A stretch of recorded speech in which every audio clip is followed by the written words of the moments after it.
The air in the workshop was thick with the scent of history. It was a perfume of old wood, lemon oil, and the faint, sharp smell of varnish that had dried more than a century ago. Sunlight, heavy with golden dust motes, struggled through the large, grimy window panes, illuminating a space that felt more like a sanctuary than a place of business. This was Elias's world, a world of quiet patience and steady hands. He was a man who seemed to be carved from the same wood he worked, with kind eyes that focused with an almost unnerving intensity and fingers that could coax life back into the most forgotten of things. At the center of this world, resting on a sturdy frame, was his current project, a grand piano that looked more like a sleeping beast than a musical instrument. Its once black lacquer was cracked and peeling, showing the pale wood beneath like scars. The ivory keys were yellowed and uneven, some chipped, others missing entirely. To anyone else it was a wreck.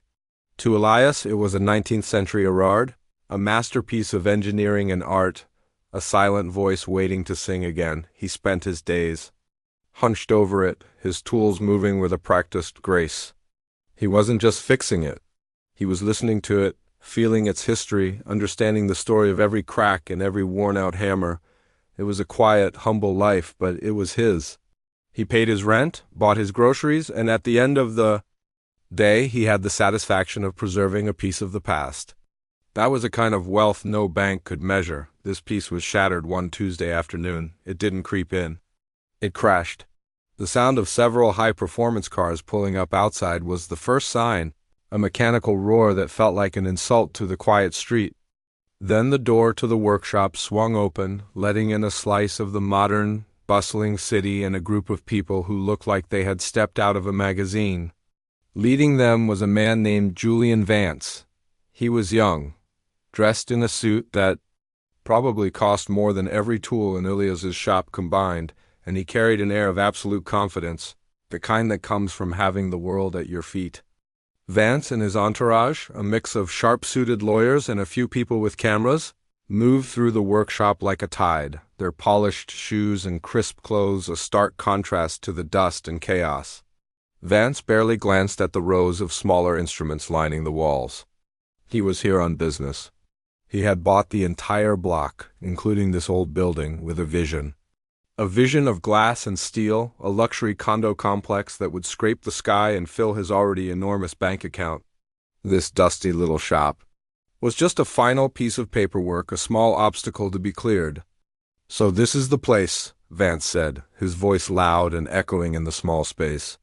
He gestured around with a dismissive wave of his hand. "We'll have it all cleared out by the end of the month. The demolition crew is scheduled." Elias stopped working, his hand resting on the piano's curved side. He felt a cold knot tighten in his stomach. He had known this day was coming, but knowing didn't make it any easier. He watched as Vance's eyes swept past him, as if he were just another piece of old furniture to be thrown away. Then Vance's gaze landed on the Erard.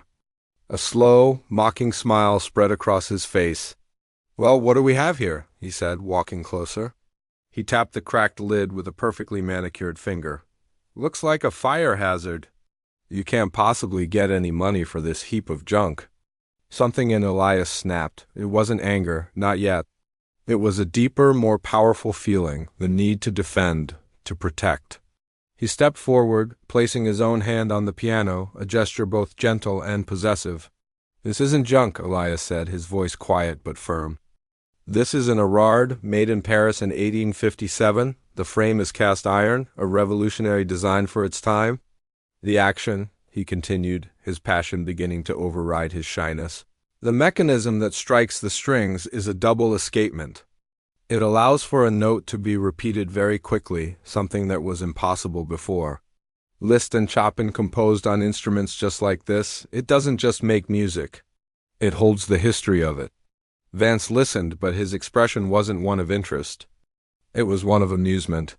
He was enjoying this, enjoying the earnest little man and his passionate speech about a broken old box. The cameras were rolling, capturing the whole scene. Vance saw an opportunity. "A history lesson, how charming," Vance said with a chuckle, turning to his associates. "But history doesn't pay the bills, does it? You say this thing can make music? I say it's a pile of firewood." He looked back at Elias, a predatory glint in his eyes. He raised his voice, making sure everyone in the room and the cameras could hear him clearly. I tell you what, I like a good bet. I'll bet you $10 million that you can't get this relic to sound any better than a child's toy piano, and we'll test it. In 3 months, at the city's big gala concert, in front of everyone. A ripple of laughter went through Vance's entourage. The reporters leaned in, their cameras flashing. $10 million. The number hung in the air, absurd and unbelievable. It was a sum so large it was almost meaningless, a figure a man like Vance could throw around for entertainment. For Elias, it was a life-changing amount of money, a fortune beyond his wildest dreams. But the bet wasn't about the money. It was a public spectacle, a cruel joke designed to humiliate him. They were laughing at him, at his life, at his passion. Elias looked at the smug, smiling face of Julian Vance. He looked at the cameras, at the people who saw him as nothing more than a quaint curiosity. Then he looked down at the piano. He ran his hand over its rough, wounded surface. He could almost feel the music trapped inside, the echoes of long-dead musicians waiting for a chance to be heard again. He had spent his life giving voices back to the silent. This was his chance to give a voice to this one magnificent instrument, and in doing so to give a voice to everything he believed in. The fear was still there, a cold pit in his stomach, but it was now joined by a hot, steady resolve. He took a slow, deep breath, the air thick with the scent of wood and varnish, and met Vance's gaze without flinching. "I accept," he said. The moment the door clicked shut behind Julian Vance and his entourage, the silence that rushed back into the workshop felt different. It was no longer peaceful. It was heavy, charged with the weight of a promise made under the glare of camera lights. $10 million. The number echoed in Elias's head, a monstrous, absurd figure that had nothing to do with wood and wire and everything to do with pride and humiliation. He stood there for a long time, just looking at the Erard, the old piano, which had been a symbol of quiet purpose, was now a public spectacle. A symbol of his impossible gamble. The next morning, the world found out. A local blog, hungry for a story of a little guy versus a big shot, ran with it. Piano restorer takes on tech billionaire in $10 million bet. The story was picked up, then shared, then twisted. Soon, news vans were parked outside his shop, their satellite dishes pointing at the sky like strange metal flowers. Reporters shouted questions at him every time he stepped out for a loaf of bread. They called him a romantic fool, a delusional dreamer. The narrative was set. A humble craftsman was about to be crushed by the wheels of progress, and his own foolish pride, the pressure, was a physical thing, a constant weight on his shoulders. But Elias was a man who worked with his hands, and his response to pressure was to work. He knew that restoring the soundboard, the great wooden lung of the piano, would require materials that were almost impossible to find. He needed a specific type of spruce, quarter-sawn, and aged for decades. Would that resonated with the same character as the original? He emptied his bank account, the modest sum he had saved for a rainy day, and bought a small, precious batch from a specialty supplier in another state. It still wasn't enough. He sold his car, an old but reliable station wagon that had carried him and his tools for years. He sold a vintage guitar he had inherited from his grandfather. Every dollar went into the piano. He was betting his entire life, not just on a bet, but on his belief that this instrument had a soul. The work itself was a crucible. Elias would work for 16, sometimes 18 hours a day. The world outside his window faded away, replaced by the intricate universe inside the piano. The dust became a constant companion, coating his hair and settling in the lines on his face. His back ached from hunching over the frame, and his fingers, once nimble and sure, were often raw and split. He ate canned soup and drank cheap coffee, his mind consumed by the task. He would fall asleep at his workbench, his head resting on a pile of schematics, only to wake up a few hours later and start again. Weeks turned into a month. The initial media frenzy died down, replaced by a sort of waiting game. The world was watching, but they had mostly forgotten about him.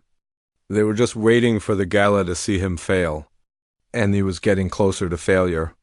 He had carefully removed the old, damaged soundboard and was preparing to install the new one when he found it. It wasn't just a crack. It was a series of hairline fractures like a spider web spreading from a point near the bridge. It was a fatal flaw, a weakness in the very heart of the wood.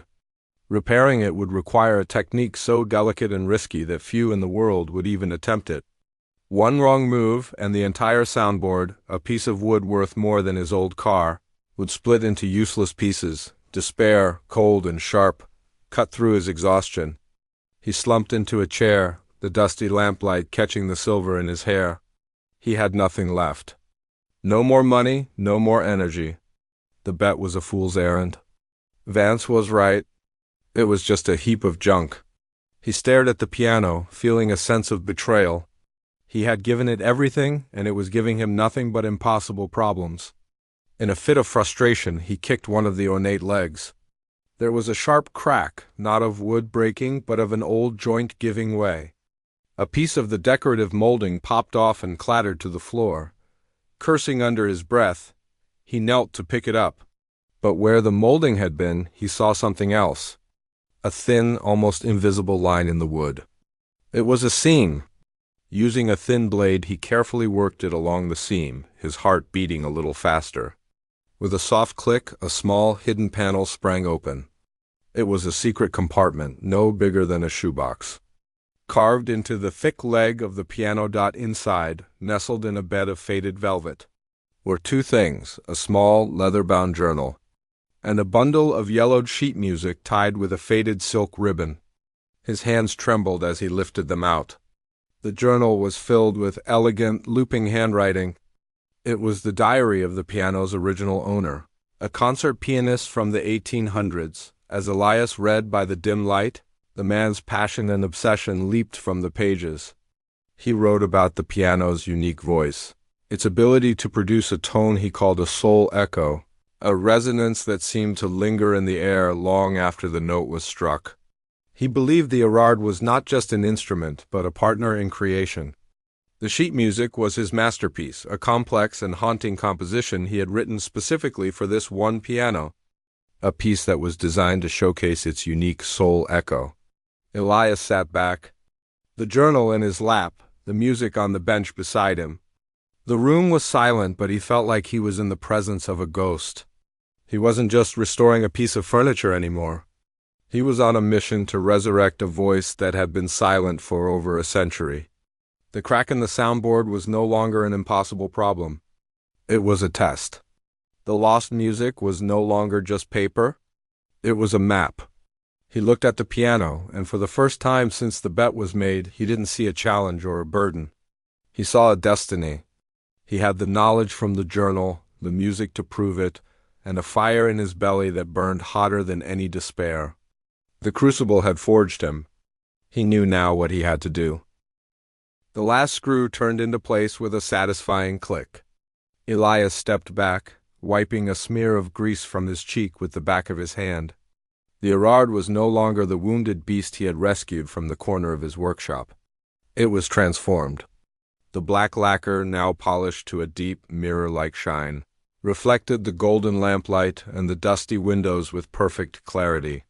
The once yellowed keys were now a pristine, creamy white, level and smooth, waiting to be touched. It stood there, not just as a restored object, but as a monument to his own sheer will. He had poured every dollar he had, every ounce of his energy into its resurrection. He had battled the cracked soundboard, guided by the words in a century-old journal, and won. The piano was whole, but it was silent. A new kind of pressure began to build in Elias's chest. He had done his part, the part of the craftsman, the restorer. He had given the instrument its body, but it still needed a soul. It needed a voice, a human touch that could translate the potential in its wires and hammers into the magic of music.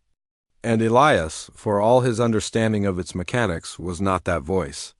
He could play a simple tune, coax out a melody to check the tuning, but he could not unleash the full power of the lost masterpiece resting on the music stand. He couldn't deliver the performance that would win the bet. His search for a pianist felt like banging his head against a brick wall. He started at the top, calling the agents of the most famous concert pianists in the country. The responses were always the same, delivered in polite, dismissive tones. "We're familiar with the situation, Mr. Thorne, but our client does not participate in media stunts. The risk to our artist's reputation is simply too great. A bet? How vulgar." He was a curiosity, a sideshow act, and no one with a name to protect wanted to get on his trapeze. He visited the city's conservatory, speaking to professors and deans, but they saw him as a distraction, a man pulling their students away from the proper path of classical music with his circus-like challenge. The world of high art, he discovered, was a club, and he wasn't a member. Weeks passed. The date of the gala loomed closer, a giant ticking clock. Despair began to creep back in, a familiar cold companion. He had this incredible, one-of-a-kind instrument, a lost piece of music, and a story that could break your heart. And it was all going to be for nothing because he couldn't find a single person brave enough or crazy enough to play it. One evening, feeling defeated, he was walking home through a part of the city he didn't usually visit. He passed a small, dimly lit jazz club and a sound drifting out through the open door that made him stop. It was a piano, but it was being played in a way he had never heard before. It was technically brilliant, yes, but it was also raw, full of emotion and a kind of rebellious energy.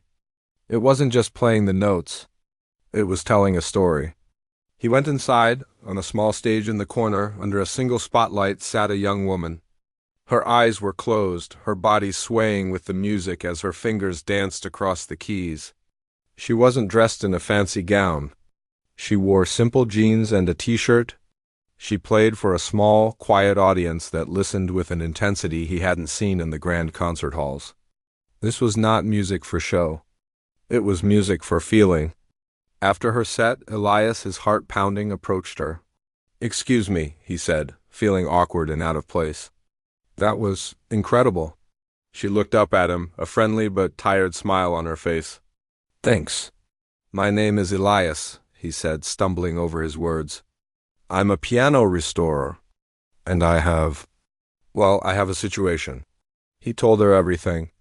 The bet, the billionaire, the mocking, the months of work, the hidden journal, and the lost sheet music.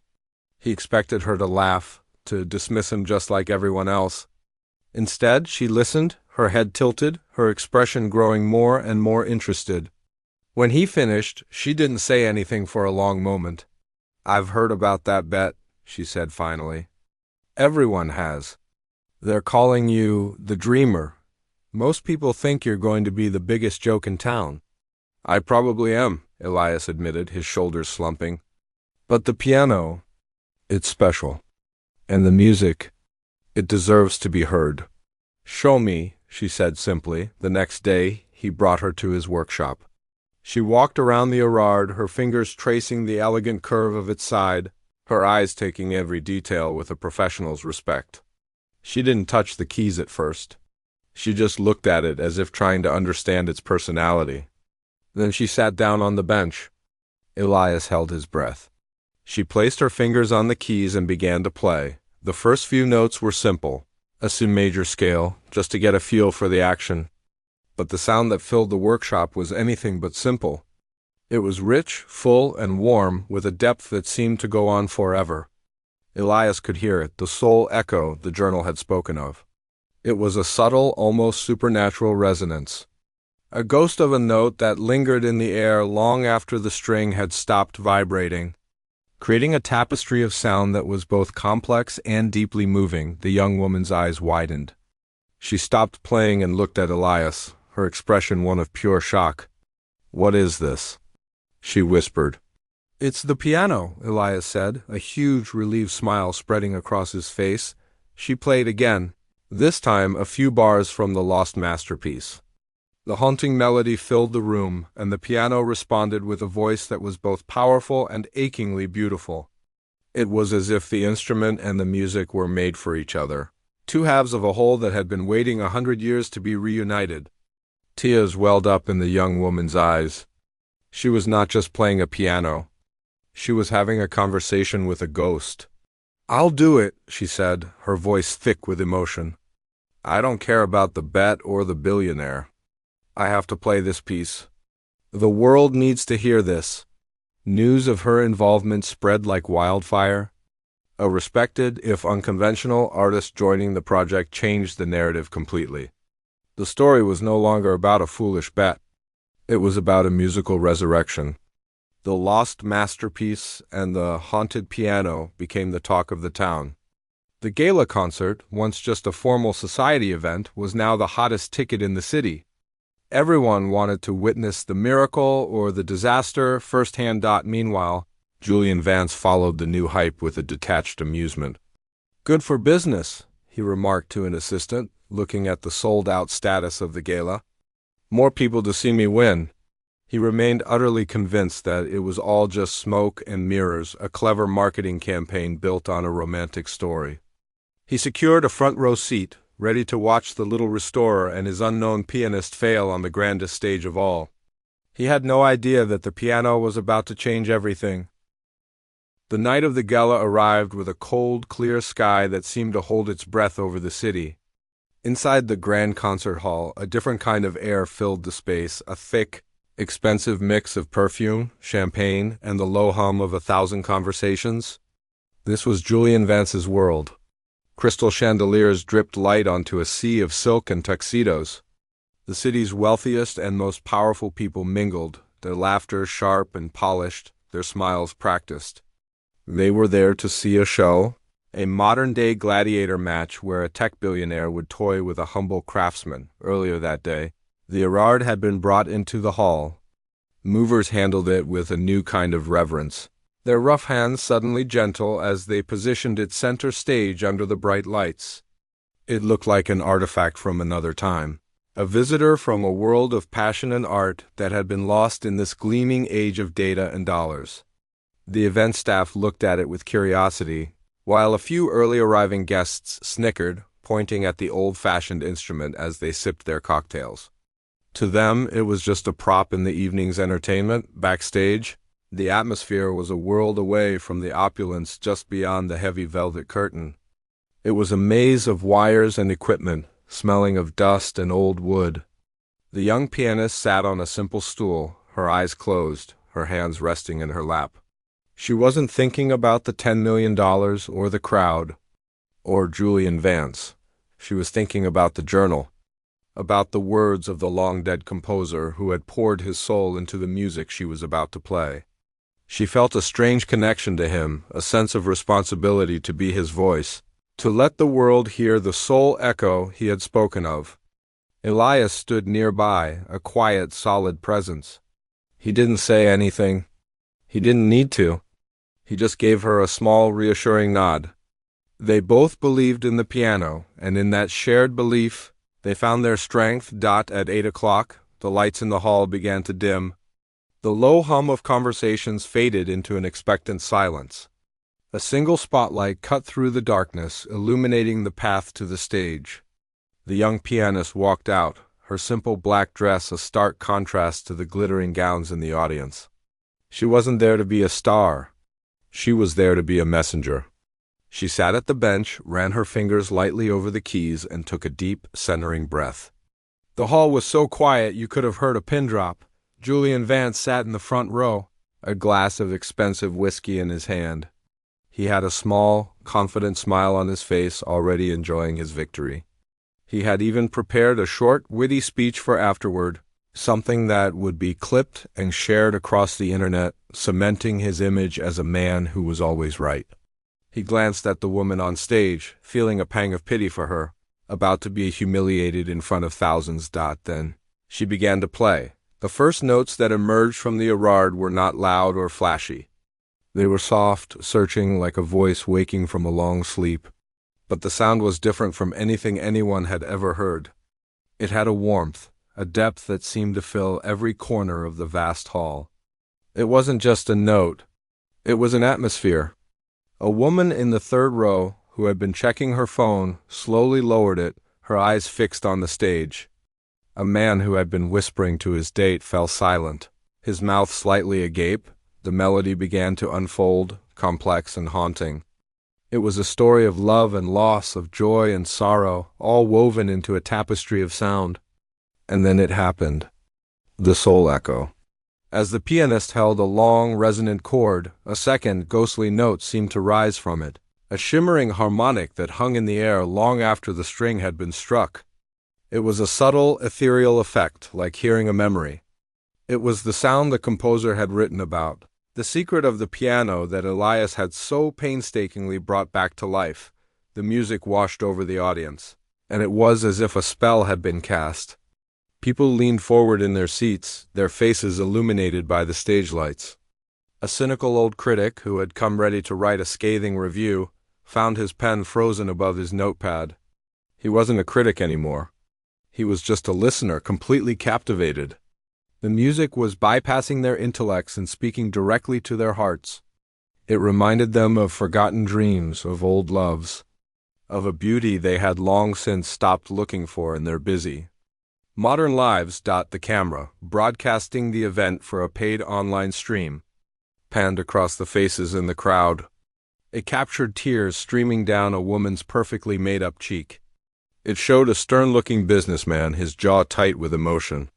The music was breaking through their carefully constructed social masks, revealing the vulnerable human beings underneath. Finally, the camera settled on Julian Vance. His confident smile was gone. It had been replaced by a look of utter confusion. He didn't understand what was happening. This wasn't just music. It was an experience. It was a feeling so profound, so powerful that it made his $10 million bet seem petty and absurd. He had built an empire on things he could control, on numbers and data and outcomes. But this was something else entirely. It was wild and untamable, a force of nature that his money could not buy and his power could not influence. He felt a strange, unfamiliar sensation rising in his chest. It was a feeling of being small, of being insignificant in the face of such overwhelming beauty. For the first time in a long time, Julian Vance felt humbled. The whiskey in his glass suddenly tasted bitter. The pianist's fingers flew across the keys, the music building to a powerful, emotional crescendo. It was a cry from the past, a sound that seemed to shake the very foundations of the hall. And then, as suddenly as it had begun, it stopped. She played the final, resonating chord and let it hang in the air. The notes seemed to expand, filling every inch of the space. The soul echo creating a final, shimmering wave of sound, and then there was silence. It was a profound, heavy silence that lasted for what felt like an eternity. No one moved. No one spoke. They were all still under the spell of the music, the last echoes of it vibrating in their souls. Then a single person in the back row stood up and began to clap. It was a slow, deliberate clap.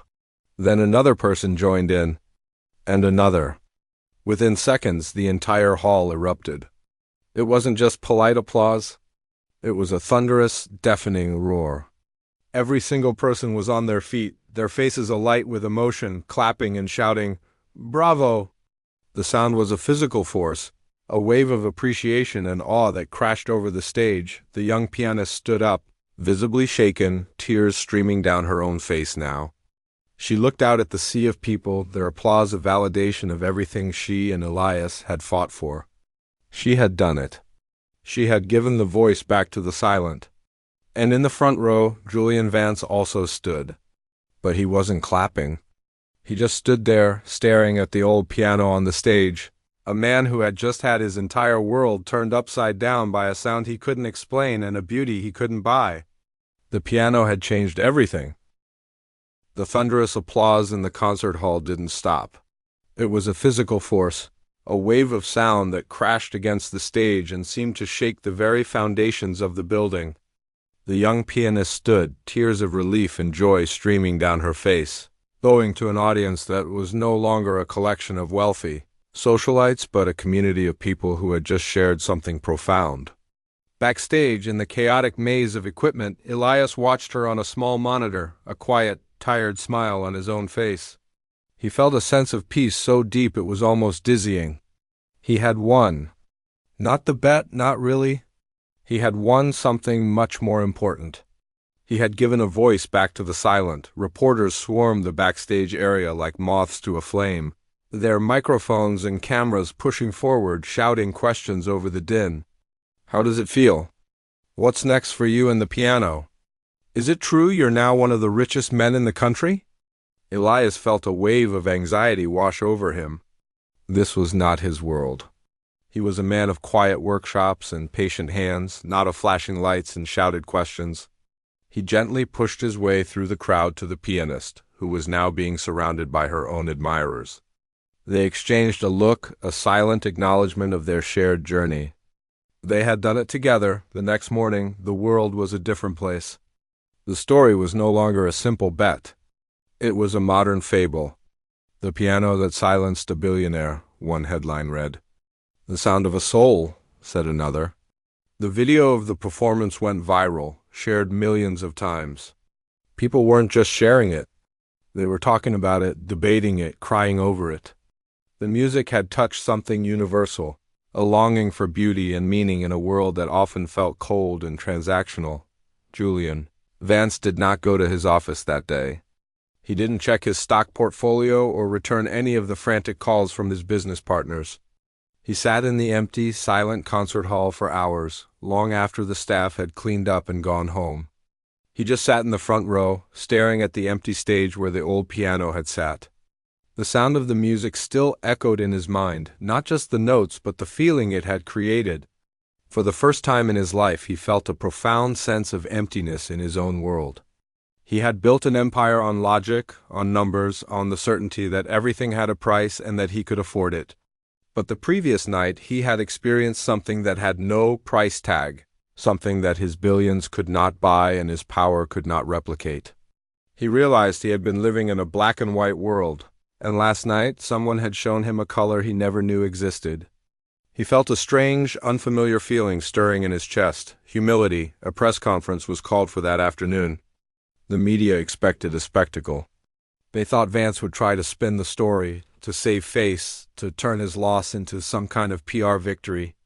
When he walked onto the stage, he looked different. The usual cocky swagger was gone. He looked tired, but there was a new clarity in his eyes. He didn't have any lawyers or PR people with him. He was alone. He stood at the podium, the flashes of cameras blinding him. He took a deep breath and began to speak. His voice was quiet, but the room was silent. "I lost a bet last night," he said, a simple, direct statement. "And I'm here to honor it. I will be writing a check for $10 million to Mr. Elias Thorne." A murmur went through the crowd. This was what they had come for. But he wasn't finished. "But that's not why I'm really here," he continued, his voice gaining a little strength. "I'm here because I was wrong. I looked at a masterpiece and saw firewood. I looked at a lifetime of passion and saw a foolish hobby. I looked at a man who dedicated his life to preserving beauty, and I mocked him. I was wrong.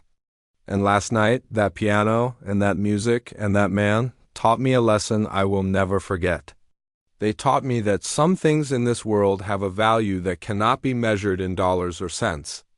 They taught me that true wealth isn't about what you have, but about what you can feel. I didn't just lose a bet.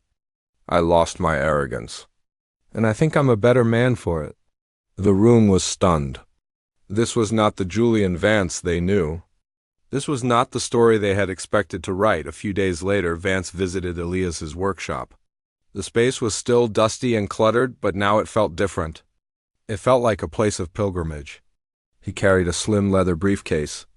Elias was there, gently cleaning the ivory keys of a small upright piano, his movements slow and deliberate. "I have your check," Vance said, his voice softer than Elias had ever heard it.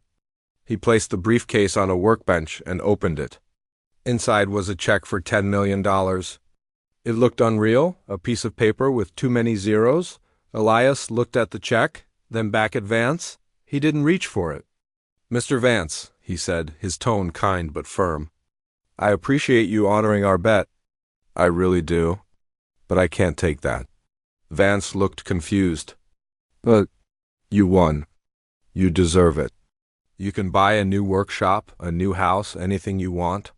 "That's just it," Elias said, a gentle smile on his face. "I don't want those things. This money, it would change my life. And I like my life. I like working with my hands. I like the smell of old wood. This money would just get in the way. He paused, choosing his words carefully. But there's something you could do. Something that would honor the spirit of that piano. He told Vance his idea. He didn't want the money for himself.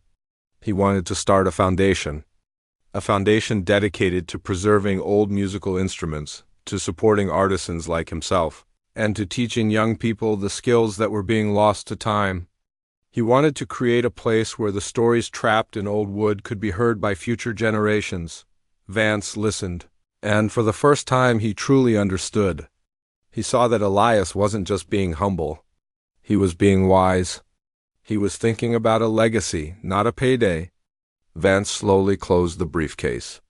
I think, Vance said, his voice filled with a new kind of respect, that is the best idea I have heard in a very long time. Tell me what you need. The final scene takes place a year later. It's not in a mansion or on a yacht. It's in a large, bright new workshop funded by the Thorne Vance Foundation. Sunlight streams through clean windows, illuminating several workbenches where young apprentices are learning the art of piano. Restoration under Elias's gentle guidance. The sound of hammers, tuning forks, and quiet conversation fills the air.